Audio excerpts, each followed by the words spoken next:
COVID-19 и загадениот воздух се две зла кои ни се случуваат во исто време, посебно во грејната сезона, реагираат лекарите и екологистите.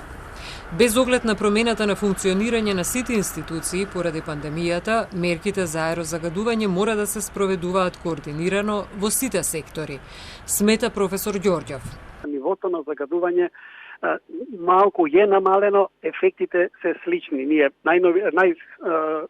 последните податоци ни кажуваат дека околу 1500 до 2000 луѓе во Скопје умираат само од аерозагадувањето, значи тоа се смртни случаи кои може да се припишат на аерозагадување. Голем број релевантни научни истражувања покажуваат дека има поврзаност меѓу COVID-19 и загадениот воздух, бидејќи се респираторни и фокусирани кон белодробниот систем. Граѓаните мора исто да знаат дека имат само една контраверзна ситуација сега дали да се излегува надвор, ние заради ковидот веќе не можеме да излегуваме надвор.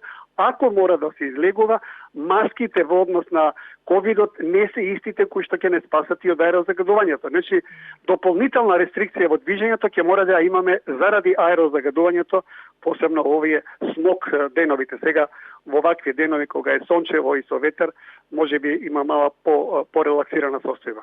За градоначалникот Шилегов, градските инспекции во моментов прават се да бидат лоцирани загадувачите. Перманентно е присуството на градските инспекции во текот на 24 сата, поделени се смените. Ние во текот на утрешниот ден координираме да конечно го подпишеме меморандумот за соработка со општините во градот Скопје со цел да го здружиме инспекторатот онака како што го правивме, плюс го имаме и да речем условно воздушната поддршка која што ја изведуваме со термалните дронови кои што ги откриваат загадувачите само со термалните дронови.